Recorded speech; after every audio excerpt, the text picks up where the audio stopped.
Welcome to RS class. दोस्तों कैसे हो सब लोग? स्वस्थ होंगे। मैं कौशल सिंह एडवोकेट आपका हार्दिक स्वागत करता हूं अपने यूट्यूब चैनल पे। दोस्तों आज हम पढ़ेंगे लिव इन रिलेशनशिप में कैसे रहें। जी दोस्तों, इसकी क्लास मैं पहले भी ले चुका हूं, लेकिन कुछ डाउट थे जो रह गए थे, तो वो इस वीडियो में हम क्लियर कर लेते हैं। और साथ बने रहिएगा। जो भी भाई बहन हमारे चैनल पे नए आए वो चैनल को सब्सक्राइब जरूर कीजिएगा, और वीडियो अच्छी लगे तो वीडियो को लाइक जरूर कीजिएगा। तो लिव इन रिलेशनशिप में पैदा हुए बच्चे का अधिकार क्या है, लिव इन रिलेशनशिप से जुड़े 5 अधिकार जो कि जानेंगे इसी वीडियो में हम। तो बने रहिएगा हमारे साथ। चलिए ज़्यादा समय ना लेते हुए स्टार्ट करते हैं आज की वीडियो। Let's go. चलिए दोस्तों देखते हैं। देखिए, लिव इन रिलेशनशिप क्या है इसके बारे में मैं पहले ही पढ़ा चुका हूं, लेकिन जो कुछ नई अपडेट हैं और कुछ जो वीडियो में बातें रह गई थी उसमें वो इसमें क्लियर किए देते हैं। देखिए, लिव इन रिलेशनशिप ऐसे रिश्ते हैं जहां 18 वर्ष से अधिक उम्र के 2 वयस्क, देखिए जो हमने चित्रों द्वारा दर्शाया गया, यानी 18 वर्ष प्लस और ये भी 18 वर्ष प्लस 2 युवक हैं, अगर एक साथ रह रहे हैं अपनी सहमति से, यानी इनकी भी सहमति है और इनकी भी सहमति है, अपनी सहमति से एक साथ रह रहे हैं, लेकिन इसमें भी टाइम की बाउंडेशन होती है। ये नहीं कि 10 दिन से आप एक साथ रह रहे हैं और ये लिव इन रिलेशनशिप ऐसे रूप दे दिया जाए, नहीं साथियों। चलिए बताएंगे, आगे बताएंगे कितनी है, बने रहिएगा। आगे देखते हैं आगे और क्या कहा गया है इसमें। देखिए, एक दूसरे से शादी किए बिना एक साथ रहते हैं।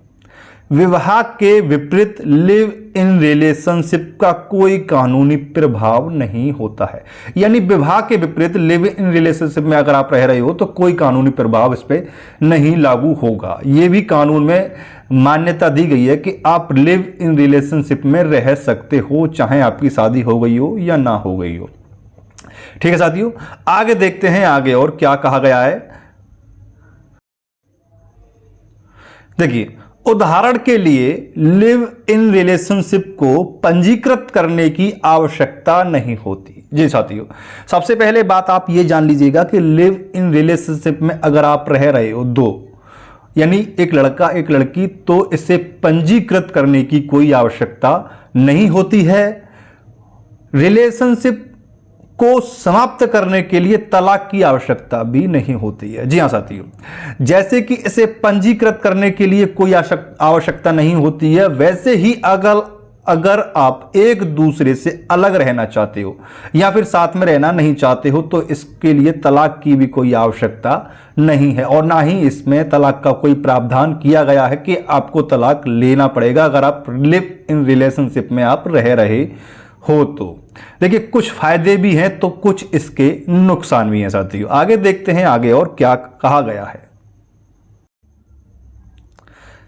कानून लिव इन रिलेशनशिप को कब बरकरार रखता है। देखिए, कानून अब इसे कब बरकरार रखेगा और कब नहीं रखेगा। ऐसी कुछ परिस्थितियां जिनमें अदालतों से लिव इन रिलेशनशिप संबंधों में हस्तक्षेप करने के लिए कहा गया, यानी कुछ ऐसी परिस्थितियां भी हैं कि जिनमें अदालत भी लिव इन रिलेशनशिप में रह रहे दंपति के बीच हस्तक्षेप कर सकती है। ऐसा नहीं है कि अगर हमें अलग रहना है तो न्यायालय का सहारा नहीं लेना पड़ेगा, या फिर हम साथ में रह रहे हैं तो हमें पंजीकृत नहीं कराना होगा, ऐसी बात नहीं है।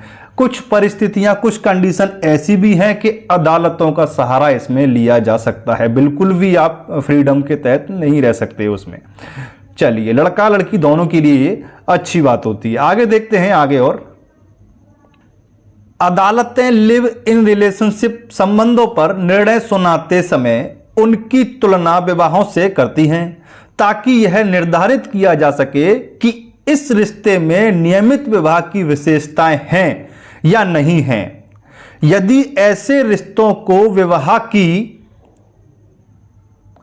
प्रकृति में माना जाता है तो अदालतें कुछ अधिकारों को बरकरार रखने के लिए जानी जाती हैं, जैसे महिला साथी को अपने पुरुष साथी के खिलाफ घरेलू हिंसा का मामला दर्ज करने का अधिकार। जी हां साथियों, ऐसा नहीं है कि लिव इन रिलेशनशिप में अगर आपके साथ महिला रह रही हो तो उसको कोई अधिकार नहीं होगा, कानूनन अधिकार होगा। वो आपके ऊपर घरेलू हिंसा 12 DV एक्ट का मुकदमा दायर कर सकती है, आपके ऊपर मेंटेनेंस का मुकदमा दायर कर सकती है। आप बिल्कुल फ्री ना समझिएगा। आगे देखते हैं आगे और कौन से अधिकार इन्हें मिले हुए हैं।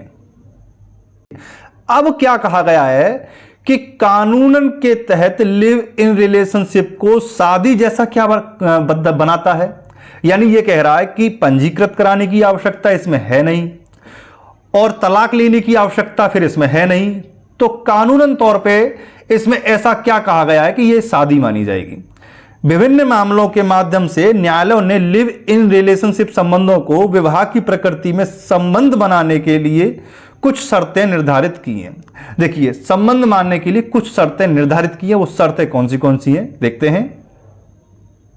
पहली शर्त क्या है? रिश्ते की अवधि जोड़े को महीनों या वर्षों जैसी महत्वपूर्ण अवधि तक एक साथ रहना चाहिए, इसलिए कुछ हफ्ते, सप्ताह या वन नाइट स्टैंड को लिव इन रिलेशनशिप के रूप में नहीं गिना जाएगा। यानी अगर आप चाहते हो कि 1-2 दिन साथ में रह लो, नाइट स्टे कर लो, तो लिव इन रिलेशनशिप की आप श्रेणी में आ जाओगे, नहीं माने जाओगे बिल्कुल। सार्वजनिक रूप से मेलजोल, जोड़ों को दोस्तों, रिश्तेदारों और अन्य लोगों के साथ सार्वजनिक रूप से मिलना जुलना चाहिए। उम्र लिव इन रिलेशनशिप में प्रवेश करते समय जोड़े की शादी की कानूनी रूप से वैध उम्र 18 वर्ष से अधिक होनी चाहिए। ये साथियों मेन है, इसे याद रखिएगा कि अगर उम्र की बात की जाए तो उम्र की बात इसमें 18 वर्ष से प्लस होनी चाहिए। अगर आप सोचते हो कि आप 15, 16, 17 साल के नौजवान हो और हम लिव इन रिलेशनशिप में रहें तो हमें ये कुछ मान्यताएं मिल जाएंगी और हम लिव इन रिलेशनशिप में रह सकते हैं, नहीं। इसमें उम्र की जो निर्धारण की गई है वो की गई है 18 वर्ष। 18 वर्ष से कम नहीं माना जाएगा। 18 वर्ष से अगर आप ऊपर हो और रह रहे हो कई वर्षों से तो लिव इन रिलेशनशिप की श्रेणी में माना जाएगा। साथियों आगे देखते हैं आगे और क्या कहा गया है। देखिए, यौन संबंध, जोड़े के बीच एक यौन संबंध होना चाहिए जिसमें भावनात्मक और अंतरंग समर्थन शामिल होना चाहिए। वित्तीय व्यवस्था, जोड़े के पास पति पत्नी की तरह ही वित्तीय व्यवस्था होनी चाहिए। उदाहरण के लिए संसाधनों को एक साथ एकत्रित करना या साझा बैंक खातों, संयुक्त नामों में संपत्ति, दीर्घकालिक व्यापार, निवेश आदि के माध्यम से एक दूसरे के वित्तीय रूप में समर्थन होना चाहिए। यानी अगर आप चाह रहे हो तो अपनी पत्नी के नाम, जो लिव इन रिलेशनशिप में आपके साथ रह रही है, उसके खाते में आप पैसा जमा कराओगे या फिर बैंक खाता एक साथ खुलवाओगे जो कि जोड़े में खुलते हैं साथियों। या फिर कोई अगर व्यापार कर रहे हो तो उसे अपने साथ लगाओगे या फिर व्यापार में उसका सहयोग लोगे।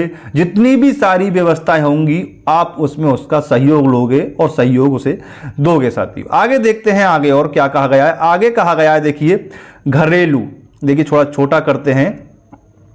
देखिए घरेलू व्यवस्था, दंपत्ति के पास घरेलू व्यवस्था होनी चाहिए। उदाहरण के लिए घर चलाना और घरेलू काम करना, सफाई, खाना बनाना, घर की देखभाल करना आदि। देखिए ये भी शामिल है इसमें। अगर लड़की लिव इन रिलेशनशिप में रह रही है तो उसे घरेलू कामकाज भी आने चाहिए, जैसे सफाई करना, घर का काम करना और देखभाल करना, रोटी बनाना आदि इत्यादि। घर के जितने भी काम होते हैं वो घर के सारे काम उसे आने चाहिए। ये नहीं कि नखरे वो करे कि नहीं मैं नहीं करूंगी इसे, मैं तुम्हारे साथ लिव इन रिलेशनशिप में रहती हूँ, एक नौकरानी कर लीजिए, नहीं, ऐसा नहीं चलेगा। ठीक है, आप अगर लिव इन रिलेशनशिप में रह रही हो तो उनके साथ कुछ ना कुछ सहयोग आपको करना पड़ेगा और जो आपके काम है वो तो आपको काम करने ही पड़ेंगे। चलिए आगे देखते हैं आगे और क्या कहा गया है। आगे कहा गया है, थोड़ा बड़ा करते हैं इसे। आगे कहा गया है, देखिए पार्टियों का इरादा। देखिए और आचरण, जोड़े का सामान्य इरादा कि उनका रिश्ता क्या है और उनकी संबंधित भूमिकाएं और जिम्मेदारियां मुख्य रूप से उस रिश्ते की प्रकृति को निर्धारित करती हैं। यानी उन्हें एक दूसरे को यह पता होना चाहिए कि उनका रिश्ता क्या है, वो कैसे रह रहे हैं। और दोनों जो जोड़े हैं दोनों प्राकृतिक रूप से निर्धारित करती है कि जिम्मेदारियां उनके मुख्य रूप से एक दूसरे को उठानी चाहिए साथियों। देखिए आगे कहा गया है, अब बात आ जाती है कि चलिए लिव इन रिलेशनशिप में तो हम रह रहे हैं, ठीक है। अगर लिव इन रिलेशनशिप के दौरान बच्चे होते हैं तो उन्हें क्या अधिकार मिलेगा, क्या उनका कानूनी तौर पे कोई अधिकार होगा। ये पिछली वीडियो में एक कमेंट बॉक्स में मेरे से पूछा गया था। एक स्टूडेंट हैं या फिर महिला हैं या फिर जेंट्स हैं, कुछ भी आप पता नहीं, इतना मैंने गौर नहीं किया। उन्होंने पूछा था कि क्या लिव इन रिलेशनशिप में बच्चे जो रह रहे हैं वो वैध होंगे या अवैध होंगे। देखिए क्लियर कर लेते हैं। बच्चे होना एक मजबूत संकेत है कि रिश्ते की प्रकृति शादी के समान है। यानी अगर बच्चे हो जाएं तो ये एक मजबूत एक बात हो जाती है कि ये जो लिव इन रिलेशनशिप में आप रह रहे हो, ये मान लीजिए आप शादी की तरह ही बिल्कुल रह रहे हो। जैसे ही शादी के दंपति अपना जीवन व्यतीत करते हैं वैसे ही आप लोग कर रहे हो। और प्रतिभागियों के पास रिश्ते के बारे में दीर्घकालिक दृष्टिकोण होता है। जैसे कि ये दोनों दंपति हैं, अब ये लिव इन रिलेशनशिप में रह रहे थे, अब इनके हो जाता है ये नन्ना मन्ना बेबी। अब कानूनन तौर पे तो कहा जाएगा कि ये बिल्कुल लीगल रिश्ता चल रहा है, क्योंकि इनके जो बेबी हुआ है वो एक शादी वाले दंपति होते हैं। जैसे ही वो अपना जीवन व्यतीत करते, जैसे ही ये अपना जीवन व्यतीत कर रहे हैं। और आगे देखते हैं, आगे और कहा गया है। आगे क्या कहा गया है, क्या भारत में लिव इन रिलेशनशिप अवैध है। जी साथियों, बहुत से मेरे भाई बहन हैं, उनके मन में ये ख्याल भी रहता है कि हम भारत में रह रहे हैं या फिर विदेश में रह रहे हैं। जो विदेश में चलता है वो यहां पे अगर लिव इन रिलेशनशिप अगर कहा जा रहा है, देखिए लिव इन रिलेशनशिप नाम ही इसका फॉरेनर का लगता है, तो बहुत से लोगों के मन में ये कंफ्यूजन रहती है कि ये नाम इसका ऐसा लग रहा है कि जैसे कि विदेश से चल के आया हो, लिव इन रिलेशनशिप। तो क्या ये भारत में अलाउ होगा। देखिए भारत में लिव इन रिलेशनशिप गैर कानूनी नहीं है, जान लीजिए आप। देखिए भारत में ये गैर कानूनी नहीं है। जोड़ा किसी भी लिंग का हो सकता है, लेकिन उनकी उम्र 18 वर्ष से अधिक होनी चाहिए। जोड़ा किसी भी लिंग का हो सकता है, लेकिन उनकी उम्र जो है 18 वर्ष से अधिक होनी चाहिए और उन्हें स्वतंत्र सहमति देनी होगी। इलाहाबाद कोर्ट ने यह भी कहा है कि लिव इन रिलेशनशिप में रहने वाले जोड़े के जीवन में उनके माता पिता सहित कोई भी हस्तक्षेप नहीं कर सकता। यानी यह भी कहा गया है कि लिव इन रिलेशनशिप में जो जोड़े रहते हैं, उनके माता पिता अगर उनके घर को तोड़ना चाहे तो वो भी इसमें हस्तक्षेप नहीं कर सकते।